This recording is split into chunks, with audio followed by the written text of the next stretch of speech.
자, 오늘은 성경에서 말하는 복이란 무엇인가? 복, bless. 복에 대한 얘기들이 워낙 우리가 뭐 복을 받기를 싫어하는 분은 없죠. 근데 그 복에 대한 개념이 우리 세상적인 개념으로 많이 뒤바뀌어 가지고 크리스천들이 생각하는 복도 좀 상당히 잘못 알고 있는 경우가 많아서 제가 오늘 이렇게 한번 정리를 해보고자 이런 기회를 만들었습니다. 아마도 오늘의 이 강의를 통해서 성경에서 말하는 이 복이 뭔지 확실하게 좀 정립할 수 있는 그런 기회가 됐으면 좋겠습니다. 우리가 세상적으로 얘기하는 복하고 성경에서 얘기하는 복하고는 좀 차원이 많이 달라요. 성경에서 얘기하는 복은 한마디로 이 구원과 관련된 이야기들입니다. 전부 이 구원과 관련된 얘기예요. 어떤 것이 있는지 자, 한번 살펴보도록 하겠습니다. 자, 이 참고문헌은 그렇게 많이 하진 않았고 클라우스 웨스터만이라는 분이 쓴 Blessing in the Bible and the Life of the Church. 이 클라우스 웨스턴만이라는 분은 그 독일의 신학자인데 뭐 상당히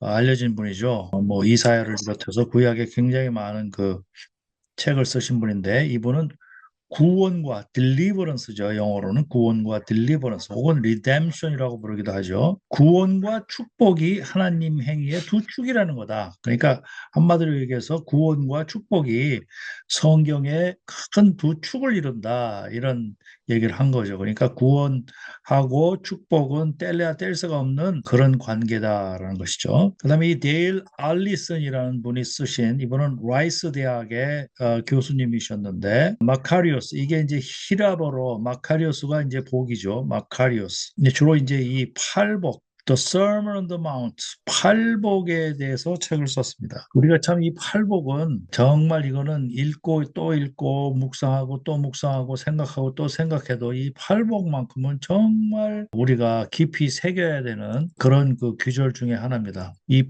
팔복을 말씀하시는 분이 이건 분명히 이거는 그 범상한 사람이 아니다라는 것을 알 수가 있죠. 이건 사람이 할 수 있는 얘기가 아니에요. 사람이 할 수 있는 얘기가 아니고 그야말로 한 차원 뛰어넘은 그런 분들이 할 수 있는 얘기죠. 근데 또 똑같이 The Sermon on the Mount and the Human Flourishing. 팔복과 인간 번영에 대해 human flourishing이라는 건 인간 번영이야. 팔복과 인간 번영하고는 무슨 상관관계가 있느냐? 상당히 인터레스팅한 토픽이죠. 단순히 도덕적인 교육이냐 아니면 이걸로 통해서 인간 번영에 기여할 수 있는 거냐. 어떻게 보면 이게 좀 상대적인 개념인데 인간 번영하고 팔복에서 말씀하시는 거하고는 그 좀 상대적인 개념인데 이거를 연관지어서 얘기하신 분이 조나탄 패닝턴이라는 분이 이 서던 베프티스트 시올로지컬 세미너리의 이제 교수님이시죠. 이 서던 베프티스트는 미국에서 굉장히 유명한 신학교죠. 이 남침례 교단이라고 부르죠. 자, 그다음에 고든 피 한 몇 년 전에 돌아가셨어요. 고든 피. 그야말로 이 신학계의 구약이죠. 이게 신학계의 이제 거장인 분이신데 이분이 God's Empowering Presence라는 책을 썼습니다.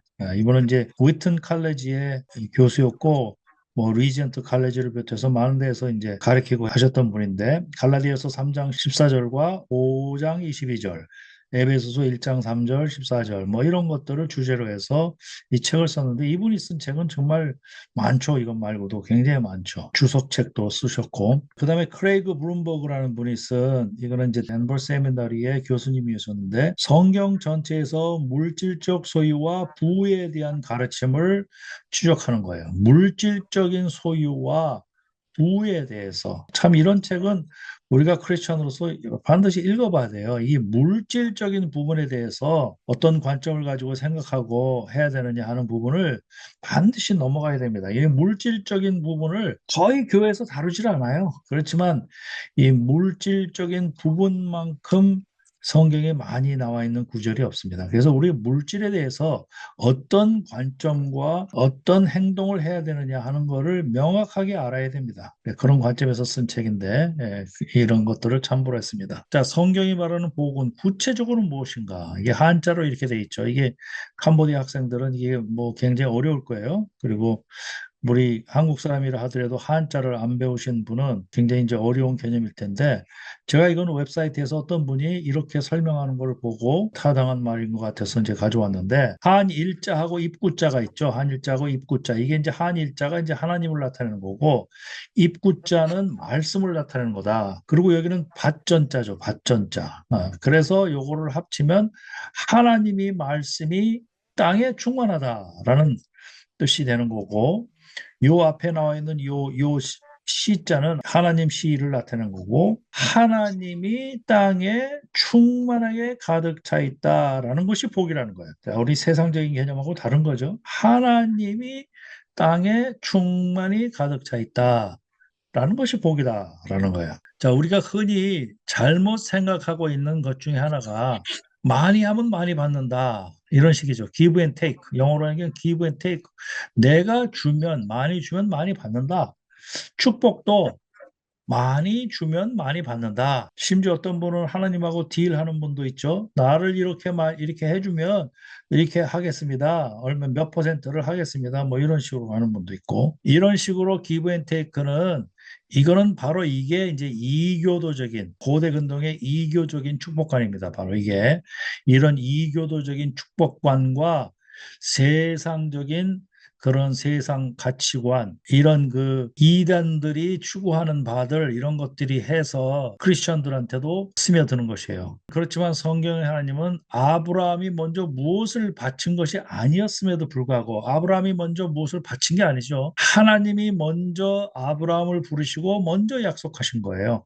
그래서 우리는 여기서 받게 되는 교훈이 뭐냐면 복의 주도권은 처음부터 하나님한테 있다. 그래서 이게 기브 앤 테이크가 아니라 주고받는 거래가 아니라 헌금이라 하는 것은 하나님한테 뭐를 드리는 것은 물질적인 것이라든지 시간적인 것이라든지 마찬가지죠. 하나의 감사의 표현이지 이 복을 사는 대가가 아니다. 너무나도 당연한 이야기를 그런데 많은 사람이 이렇게 또 생각하고 있기 때문에 어떤 때는 또 헷갈리는 사람도 있어요. 헷갈린다고. 그럼 내가 많이 하면 복도 많이 받는 건가? 이렇게 생각을 하죠. 그런데 우리가 반드시 이런 거는 아니지만 우리가 오랫동안 경험으로 본 바, 기부를 진심으로 많이 하는 사람은 그런 기부를 많이 하는 상태 자체가 그것이 복 받는 상태고 그런 사람들이 그야말로 더 많이 받는다라는 것을 우리가 경험적으로 알아요. 하나님이 그렇게 기브 앤 테이크 때문에 그러는 것이 아니라 이런 기부를 많이 하는 정신으로 살게 되면 그 사람이 세상에서 정말 남달게 삽니다. 그렇기 때문에 그런 면이 그 사람한테 하나의 보상을 오는 것이다 하는 거죠. 근데 그 반면에 받기만 좋아하는 사람이 반드시 있더라고요. 뭘 가서도 뭐 얻어먹기만 좋아하는 사람이 있고 받기만 좋아하는 사람이 있어요. 뭐 공짜 되게 많이 밝히고 어디 가서 뭐 무료로 준다는 거 뭐 받아오는 거 좋아하고 그런 사람들이 있다고. 그런 사람들은 역시 보니까 나중에 가서도 그렇게 복되게 살지는 못하더라 하는 것을 우리가 이제 알긴 해요. 자, 그래서 우리가 흔히 얘기하는 새해도 많이 얘기를 하죠. 복 받으세요. 새해 복 많이 받으세요. 이렇게 얘기를 하는데 저도 이 표현을 많이 쓰는데 실질적으로 무슨 복을 받으라는 얘기인가 하는 것에 대해서 의문이 들 때도 있어요. 무슨 복을 뭘 얼마나 받으라는 거야? 그 복 속에 뭐가 있는 거야? 주로 우리는 건강이라든지 돈이라든지 성공이라든지 무슨 좋은 가정이라든지 뭐 각자가 갖고 있는 기도 제목들이 잘 성취되라고 하는 의미에서 복 많이 받으라고 하는 얘기인데 지금부터 이 성경적인 복을 알게 되면 이 복 많이 받으라고 했을 때도 혼자서 생각하는 그 개념이 이제 달라집니다. 왜 그러냐면 이 모든 것을 가졌는데도 불행한 사람이 많이 있습니다. 건강도 가지고 뭐 돈도 가지고 성공도 하고 그랬는데 실제로 불행한 사람이 많이 있어요. 자, 성경은 복에 대해서 우리 생각보다 훨씬 더 구체적이고 깊습니다. 그래서 이 히브리어에서 이제 복으로 번역되는 단어를 풀어가면서 설명을 하는 거예요. 그래서 성경의 복은 어떤 좋은 일이 생기는 거, 그거를 뜻하는 것이 아니라 뭐 이것도 포함되죠. 그렇지만 그 이상의 의미를 갖고 있다라는 거죠. 자, 이 번영 신학이라는 게 있어요. 프로스페리티 가스펠이라는 거. 프로스페리티 가스펠, 번영 신학이라는 게 미국에도 이 번영 신학을 얘기하는 이 사람 목회자들이 굉장히 많아요. 누구라고 이름은 얘기를 안 하는데 이런 뭐 전부 큰 교회 하는 사람이고 뭐 부흥사들이에요. 큰 교회 하는 사람이 부흥사들. 이런 사람들이 이 물질을 노골적으로 밝히는 거 보면 진짜 어떤 때는 아주 구역질이 납니다. 구역질이 나요. 영적으로 부유해지면 물질적으로도 풍부해진다 이래요. 이게 맞는 말입니까? 영적으로 부해지면 물질적으로 풍부해집니까? 우리 수만 명이 나가 있는 우리 선교사분들 영적으로 부한 사람은 많지만 물질적으로 부한 사람들이 막 그렇게 많을까요? 거짓말이에요, 이건. 이건 틀린 얘기를 하고 있는 거예요. 자, 그래서 이 번영 신학의 복을 보면은 물질적인 성공, 건강, 부, 문제 해결하는 것이 바로 이 복의 정의입니다. 복의 정의는 바로 물질적인 성공과 건강, 부, 문제 해결 뭐 이러는 것을 복으로 정의를 해요. 그렇지만 성경적인 복은 하나님과의 관계에서 오는 은혜와 생명을 두고 얘기합니다. 그리고 번영신학의 복은 눈에 보이는 형통과 성공 따집니다. 하지만 성경적인 복은 하나님 나라에 속한 삶과 하나님 임재에 이 복이 있는 것입니다. 고난은 믿음 부족이나 저주의 결과로 봐요. 이 고난을 당하면 이런 번영신학에서는 너 믿음 부족한 거 아니야? 너 뭔가 영적으로 문제가 있으니까 그렇게 고난당하는 거 아니야? 이렇게 얘기를 하는 거예요. 그렇지만 성경적인 복은 고난을 당하면서도 그 속에 복이 있을 수가 있습니다. 성경에 이런 경우는 굉장히 많죠. 고난 속에서도 복이 있을 수가 있고, 그리고 이 고난 자체가 복이 되는 경우가 많습니다. 자, 그리고 번영신학의 복에서 보면은 인간의 욕구를 충족하기 위한 겁니다. 전부 인간의 욕구가 충족이기 때문에 여기 이런 사람들 얘기를 가만히 이렇게 듣고 있는 사람들도 똑같이 마음속에 탐욕이 있기 때문에 이 사람 말에 솔깃하는 거예요. 바로 인간의 욕구 충족하는 것과 성경적인 복은 하나님의 뜻과 구속 계획에 달려 있던 것입니다. 성경적인 복은. 그리고 복의 궁극적인 목적은 번영 신약에서는 현재의 삶의 번영 이거를 추구해요. 그렇지만 성경적인 복은 하나님 나라의 영생과 하나님과의 동행으로 생기는 이런 복을 얘기를 합니다. 그래서 대표적인 성경 구절이 성경적 복은 바로 심령이 가난한 자는 복이 있나니 천국에 그들의 것이며 아마도 성경을 처음 읽는 사람들은 이 말에 걸렸을 수도 있어요. 심령이 가난한 자가 복이 있다? 가난한 자가 복이 있다? 천국이 그들의 것이다. 이 말이 무슨 뜻인지 굉장히 이해가 어려울 수가 있어요. 초신자들은 처음에 이 성경 보는 사람은 또 세상적인 그런 관점에 젖어 있는 사람이 이게 굉장히 어려운 말이 될 수도 있어요. 그렇지만 이거를 깨닫고 나면 이것처럼 또 진리의 말씀이 없습니다. 시편 73편 28절에 보니까 하나님께 가까이 함이 내게 복이라. 복이 뭐 무슨 특별한 것을 받아서 복이 아니라 하나님께 가까이 하는 그 자체가 내게 복이라는 거예요. 야고보서 1장 12절에 보니까 시험을 참는 자는 복이 있도다 그랬어요. 시험을 안 당하는 자가 복이 있도다가 아니라 시험이 왔는데 그 시험을 참는 자 혹은 시험을 잘 견디는 자가 복이 있다. 히브리 언어로 본 복은 이건 이제 구약 때 얘기입니다. 히브리 언어니까 바락이라는 뜻입니다. 바락이라고 히브리 언어 이게 축복하다 복을 주다라는 뜻이에요. 바락 오바마가 뭐 여기서 나온 건 아니지만 그 케냐에서 나온 말이지만 바락 오바마가 비슷한 거예요. 그 바락 오바마가. 자, 축복하다 복을 주다. 창세기 12장 2절에 보니까 내게 복을 주어 내 이름을 창대하게 하리니 너는 복이 될지라. 그럼 우리는 일반적으로 생각할 때 복을 줘서 창대하게 한다. 너는 복이 된다. 그럼 무슨 복을 준다는 얘기지? 또 이제 무슨 복이 따로 있는 것처럼 생각하는데 이 상태 자체가 복인 거예요. 하나님이 임재하신 거.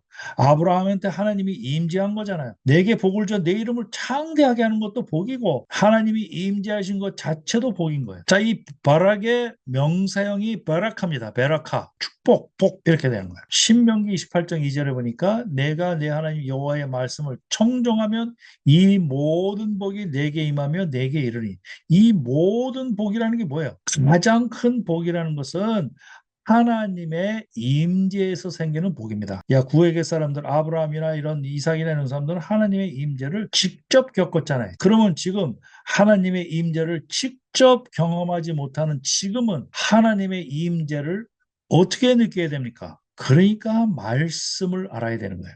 말씀을 읽으면 하나님의 임재를 느끼게 되는 거예요.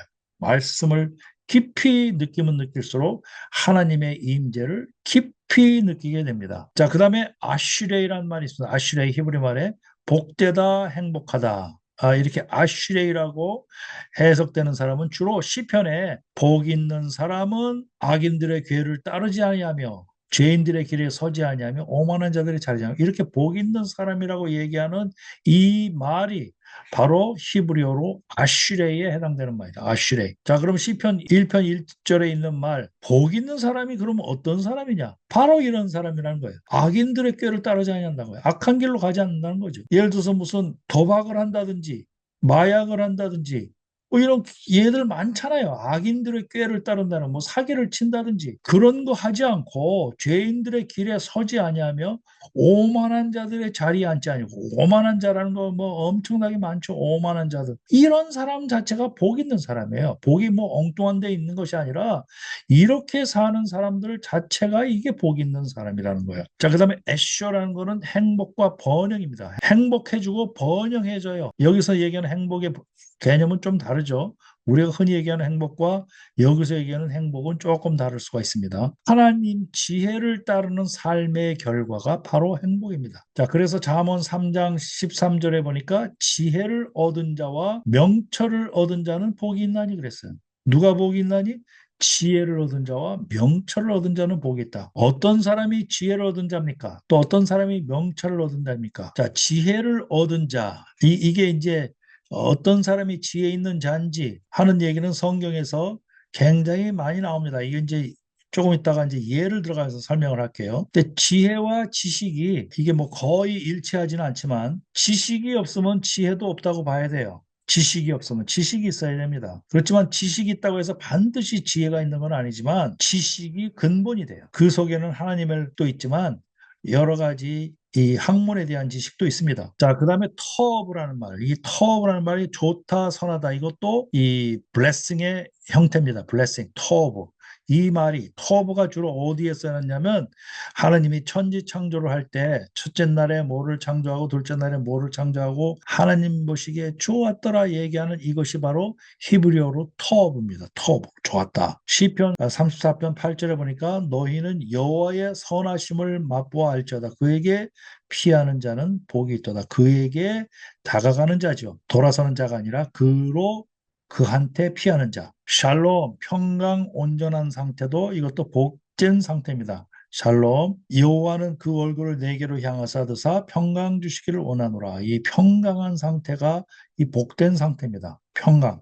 마음이 막 불안한 사람은 사람을 보고 복된 사람이라고 볼 수가 없겠죠. 마음이 평안한 사람, 평강한 사람. 마음의 평강이 고난 가운데에도 마음이 평강하느냐라는 걸 보면 정말 그 사람이 복된 사람인지를 알 수가 있어요. 막 불안해하고 뭔가 노심초사하고 걱정이 많고 이러는 사람을 보고 우리가 복된 사람이라고 얘기하지 않습니다. 자, 그 다음에 헤세드, 인내, 언약적인 사랑.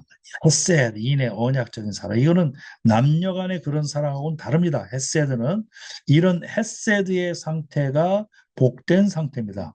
시편 23편 6절에 보니까 내 평생의 선하심과 인자하심이 반드시 나를 따르니 내가 여호와의 집에 영원히 살으려다. 우리가 이 헤세드에 대한 거를 많이 생각을 해야 됩니다. 헤세드의 인애와 언약적인 사랑입니다. 이것도 조금 왜 예를 좀 들어드릴게요. 자, 신약에 와서는 이제 헬라어로 돼 있기 때문에 헬라어로 된 복, 비슷하지만 이제 헬라어로 되는 거예요. 이게 이제 그 중에서 이 마카리오스가 바로 아까 얘기했던 버락하고 이제 비슷한 건데, 때다 복 있는 상태다. 이렇게 돼요. 복되다. 팔복에 나와 있는 심령이 가난한 자는 복 있나니 천국에 그들의 것이며 이 팔복에 나와 있는 이런 복 있는 상태가 전부 이 마카리오스입니다. 마카리오스.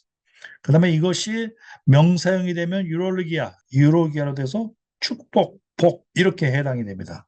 그래서 에베소서 1장 3절에 보니까 찬송하리로다 하나님 곧 우리 주 예수 그리스도의 아버지께서 그리스도 안에서 하늘에 속한 모든 신령한 복을 우리에게 주시되 이랬을 때 요 복 해당되는 게 유로기야, 축복하다. 누구한테 또 축복을 주는 행위를 할 수가 있어요. 축복을 주는 행위를 할 때 누가복음 24장 50절에 예수께서 그들을 데리고 베다니아까지 나가사 손을 들어 그들에게 축복하시더니, 이 축복하는 거는 하나님과 예수님만 우리들에게 축복하는 일을 하는 것이 아니라 우리들도 우리들끼리 축복을 할 수가 있습니다. 부모가 자식한테 축복할 수도 있고, 목회자가 이 성도들한테 축복할 수도 있고, 혹은 역으로 성도들이 목회하는 사람한테 축복할 수도 있고, 그렇게 서로 서로 축복할 수가 있는 겁니다. 자, 그 다음에 카리스라고, 은혜라고 표현되는 이 부분이 이게 바로 복된 상태입니다. 복의 근본적인 개념이 됩니다.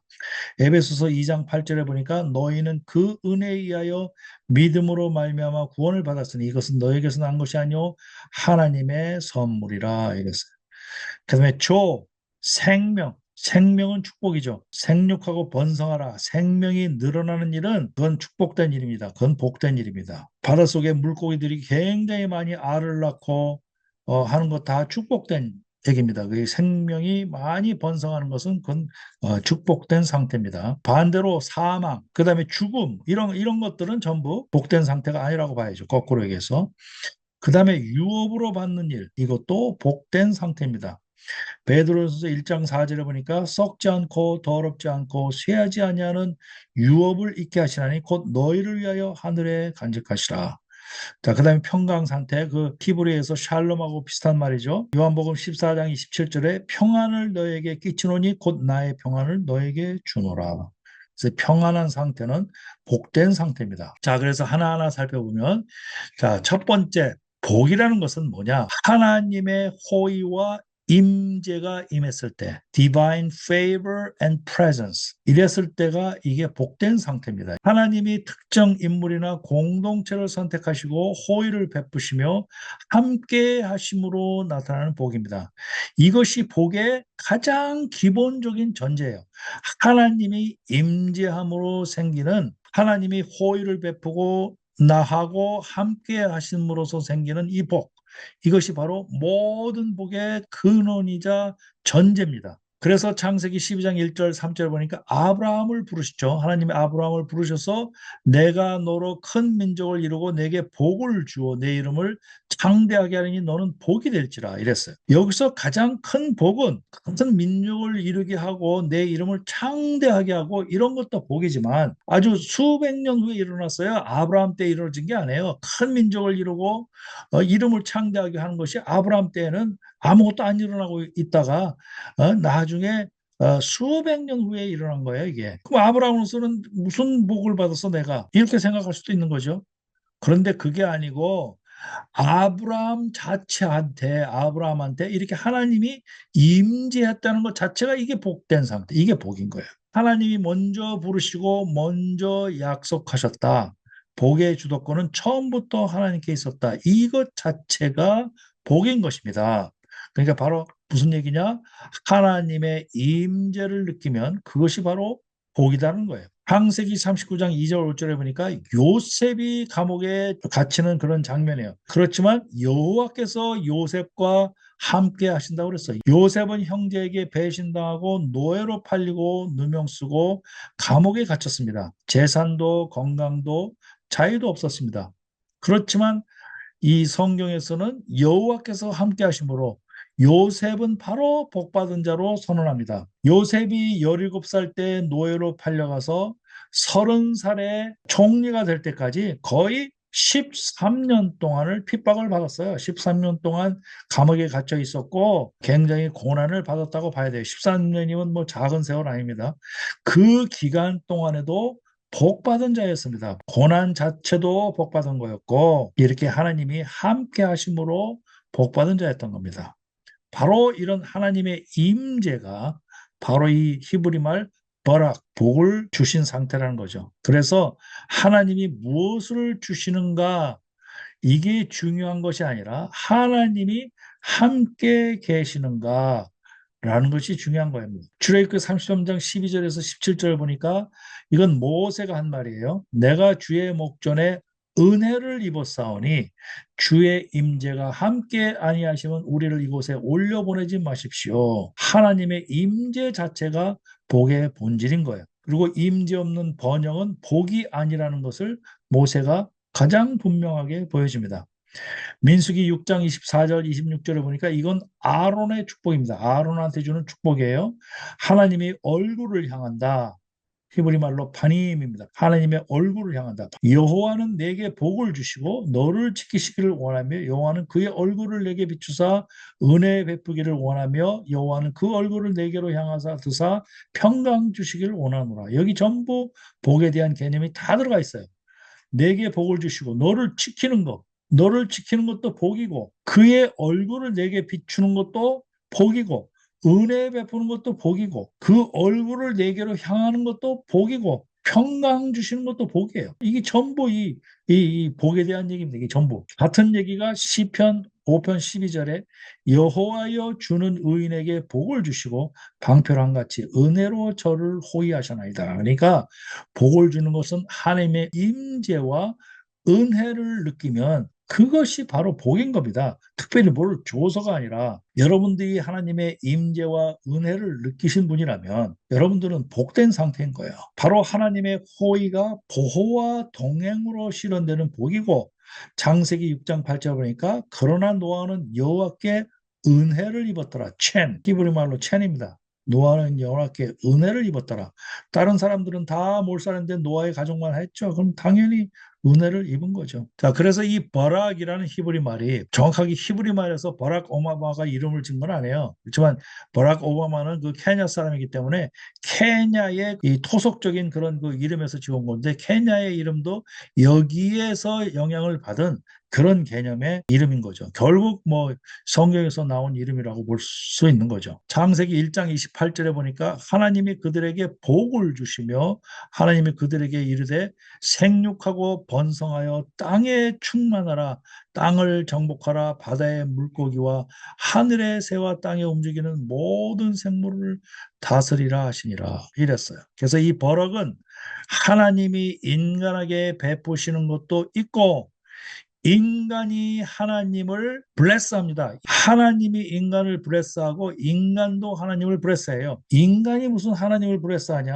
인간이 하나님을 축복하는 게 뭐 어떻다는 거냐? 그런데 그 블레스가 의미가 그럴 때는 인간이 하나님을 축복해 주는 것이 아니라 인간이 하나님을 찬양하는 겁니다. 영어 단어로 똑같이 블레스를 써요. 히브리 말로는 버럭이고 그럴 때는 이제 한국말로는 전부 찬양 아니면 송축한다라는 걸로 표시되어 있어요. 그러니까 인간이 하나님을 블레스하는 거는 인간이 하나님을 송축하는 겁니다. 자, 하나님이 인간을 블레스하고 인간이 하나님을 블레스하고 인간이 인간끼리를 블레스하고 또 하나님이 피조물을 블레스하고 이런 식으로 하죠. 그래서 성경에서도 하나님이 인간을 블레스하는 경우가 전체의 한 30% 정도 되고 인간이 하나님을 블레스하는 경우가 한 23%, 인간이 인간끼리 블레스하는 경우가 한 26%, 나머지는 이렇게 소수로 이렇게 돼 있죠. 그러니까 생육하고 번성하는 상태는 이건 분명히 복된 상태입니다.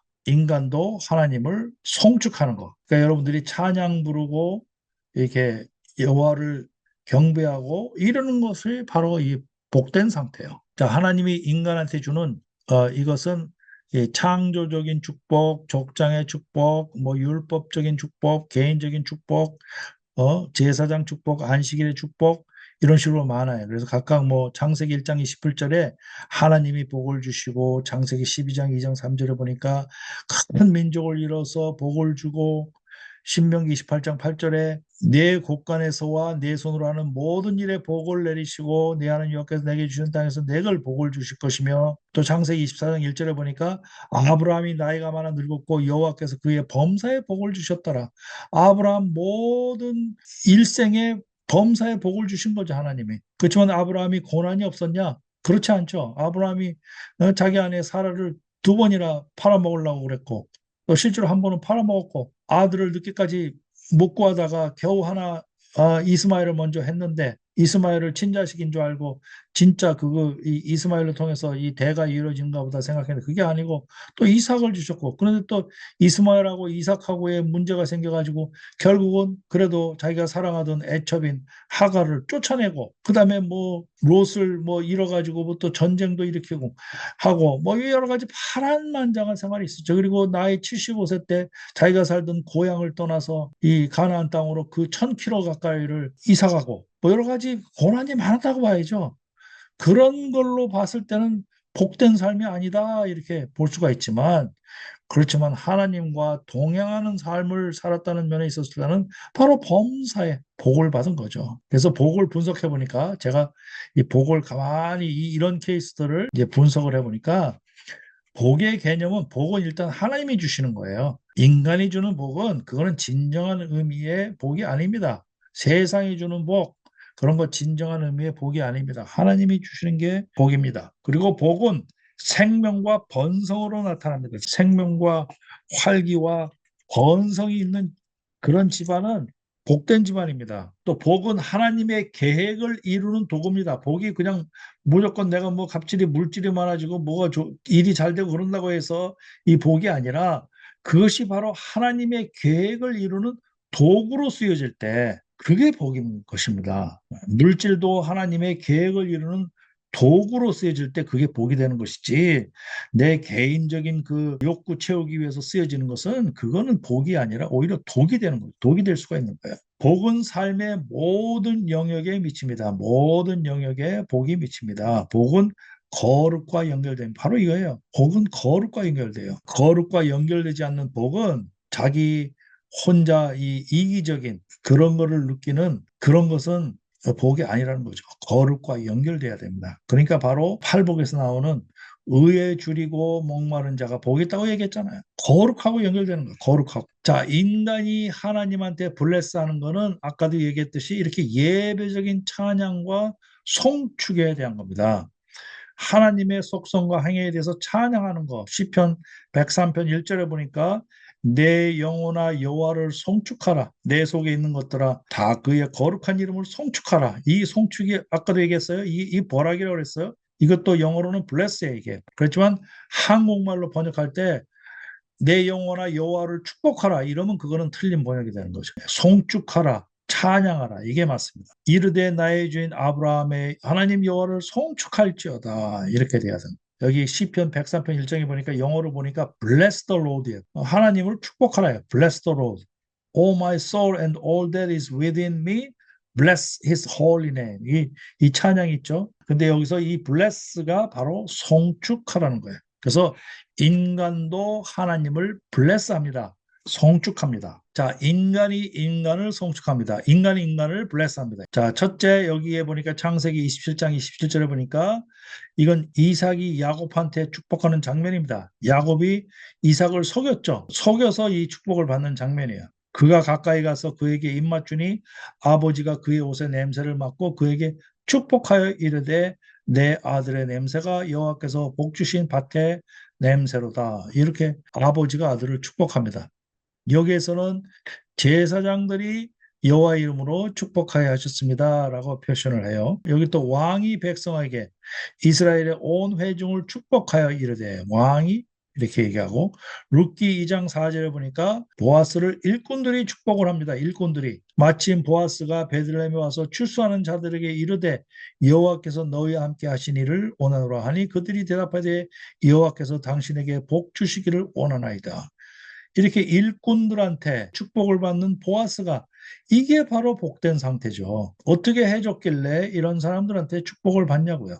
바로 도움 선행에 대한 응답으로 축복의 메시지를 받는 거죠. 이 룻과 보아스에 대한 얘기는 조금 있다가 조금 자세하게 제가 설명을 하려고 그럽니다. 자, 그래서 이 모세오경의 이 복에 대한 얘기가 모세오경에는 약 120회, 역사서에 55회, 시편에 80회. 여기 시편에 나와 있는 것은 거의 전부 송축하라는 얘기죠. 송축하라는 얘기고 지혜서가 25회, 선지서가 50회 이렇게 나옵니다. 그래서 아까 그 버락이라고 하는 이 축복이라는 용도가 성경에 이렇게 많이 사용했습니다. 그림을 이제 따왔는데 이거 보세요. 이 물고기들이 얼마나 생육하고 번성하는가. 정말 이런 물고기의 임재를 봤을 때, 이런 물고기의 존재들을 봤을 때, 여러분들은 어떠신지 몰라도 저는 하나님의 임재를 느낍니다. 이거, 이렇게 생육하고 번성하나? 이 말씀 한마디에, 명령 한마디에 이렇게 생육하고 번성하지 않습니까? 물고기가. 나도 보통 낳는 게 아니죠. 이렇게 나도 많이 나고. 그러니까 인구가 이 70억, 80억 되는 이 인류의 인구가 이렇게 물고기를 잡아도 끊어지질 않는 거지. 몇천 년 동안 물고기를 잡아도 이 물고기가 끊어지지 않지 않습니까? 이게 과일 나무들 내는 거 보면 또 뭐 이것도 기가 막히죠. 사과라든지 뭐 알몬드라든지 그 과일 내는 거 보세요. 얼마나 많이 내는지. 정말 이렇게 풍성하게 생육하고 번성하고 땅에 충만하고 바다에 충만하고 이런 걸 봤을 때 우리는 하나님의 임재를 느낄 수가 있는 겁니다. 그런 임재를 느끼는 상태, 그렇게 느꼈을 때, 아, 나는 복되도다 라는 것을 생각하시면 될 것 같아요. 성경의 현장을 찾아가는 여기는 갱한 TV. 성경의 현장을 찾아가는 여기는 갱한 TV. From 이집 노예의 삶을 끝내고 홍해를 건너 물샘 가득한 엘림을 지나 불과 구름 기둥 따라 광야 지나 마침내 다 다른 신의 산 하나님의 음성이 들리는 곳. 살아계신 하나님의 말씀은 진실된 믿음의 기록. 우리는 진리의 길을 찾아가는 엑소두스 아카데미.